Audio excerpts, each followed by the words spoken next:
Hey guys, here's a 66 Bronco. I had it over here by this 56. I've got a bumper for it I just got from a guy for the back. And then I've got a front bumper. Oh, it's back over there. But that's going on this. These seats are going on this. There's a center console up there going on this. These 35s are going on this. It's got a Dana 30 on it now. Because it's a 66, I believe that's probably the original rear end and stuff. And it was sitting in the field in Mississippi when I got it from a guy that was in the Army. Good guy. But yeah, old Dana 30. It's got a 73 302 in it. I'll probably, I've got this Dana 44 that's over here. You can't quite see it. Let me get around this lift. It's got a big bearing 9-inch, which is good. So I can work with that. It's got the big back drums. I like the drums when they're big like that, the 2-inch. I think these are 11.2s, 11.2.5s, big drums. And they work really well. I've used them on my 74 and I'm good. I got good power brakes. I'll have front discs on here. And then this is the front bumper right here. And then this is a 96 302 that I'm probably going to put in it. And then around here is the Dana 44 front steer axle I'm going to put in it. So, and that's got 411 gears. I've got a set of 411s for the rear and 31 spline axles that go with them. These are probably 28s. But yeah, the body's okay. They kind of had painted it. They already cut the fenders. And I got the fender flares for it back here.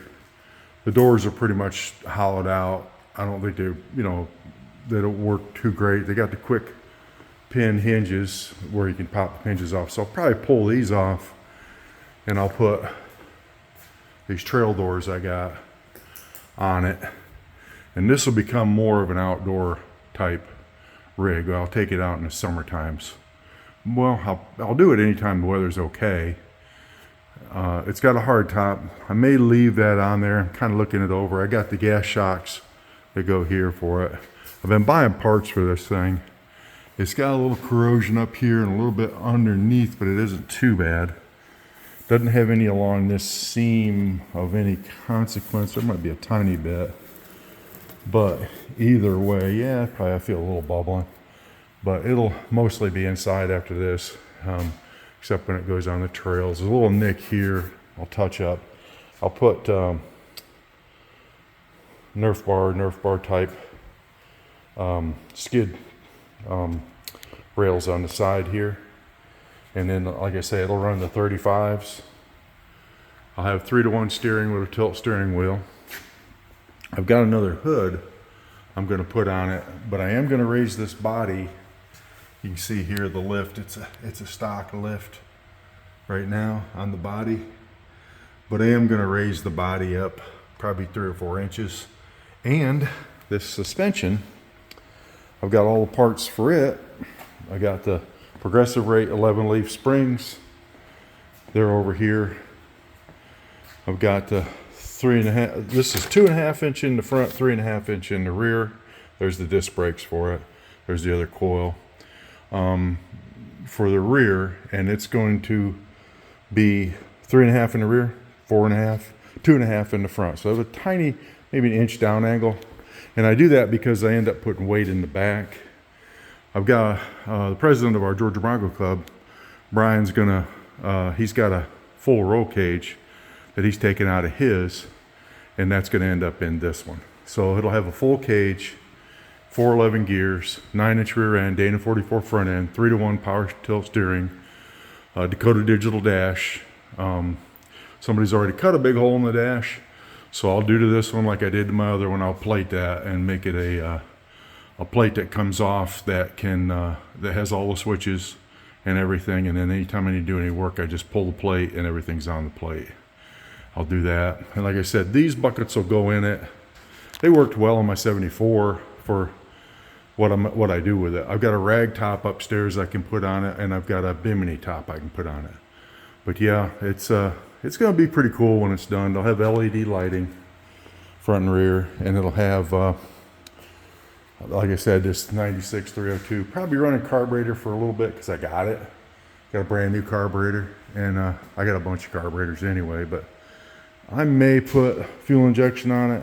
Like I said, I got an Edelbrock ProFlow over there on that other bench that's probably going on my 74. There's fuel injection here that's off that 96, but I don't really like the big manifold intake and stuff. It looks dated to me now. I would rather run a Edelbrock ProFlow. It's more modern. I can program it a little better.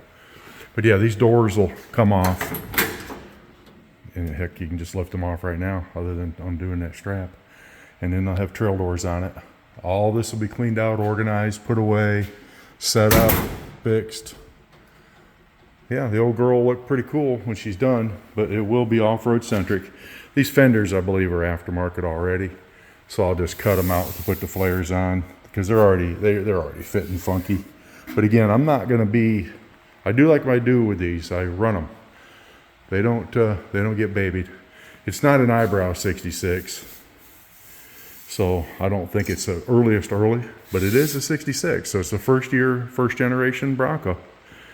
It's kind of crazy because first year they made them. It's probably early-ish build, probably maybe mid build of that first year, and that's okay. It's kind of cool. Gives it a little bit of a heritage. But yeah, so she'll be a cool looking little rig when I get done. You can see down the sides, you guys can see it. Again, because these fenders are newish. The aftermarket, I'm pretty sure, because they're too nice. But you can see some waviness. I'm sure there's Bondo in it. But when I get done with it, you'll only have really that back quarter. I'll probably put a guard there and to cover it up. So you'll have this little metal here. You'll have a rocker covering this. These will be cut out. This hood, I got another hood over here. Can't quite see it, it's blocked. And no, you can see it. I got this hump hood type thing. It's pretty cool. I think I'll put that on it for looks, but also it gives a little more room. And then with the body lift, you get a lot of room anyway. It makes it like a normal car where you got room in there. But yeah, it'll be a fun, cool looking rig. I'll do the wipers like I did my other one, individual motors, all new, everything will work. Probably throw a fresh windshield in it because that one's looking scratched. I'll see if that scratch comes off. If it doesn't, I'll put a fresh windshield in it like I did my other one. Those are $100. Like I said, LED lighting. I got the bumpers front and rear for it. I don't know if I get the front one on today. I might. But yeah, I'll show you what it looks like after I get the 35s on it. This is funny because you can hear the bearings, and it wiggles. They're all right. They probably could just tighten them and they'd be fine. But I'm going to put the 35s on it. It's running a 3-speed now. I got to look up underneath it. I bought this thing, a year and a half ago. I haven't even looked underneath it other than a quick glance. But I'll have drive shafts made for it. I'll put the high output setup on the Dana 20, run the Dana 20 probably. I don't think I'd do an Atlas in this thing. I don't think it needs it. I've had good luck with the 20s based on what I do because I don't go any bigger than 35s. If you did 37s, I might run an Atlas with heavier drive shafts, but then you got to beef up. I got to make sure then I would have super good everything on it, and I don't think it needs it.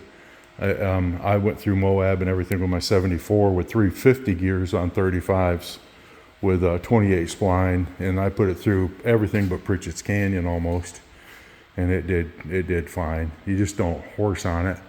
And then also you put power to it, but you keep it around 300 horse. You don't need a ton of power. Even the brand new Broncos with the 2.7s in them, they're only like 315 horse because more power means more problems.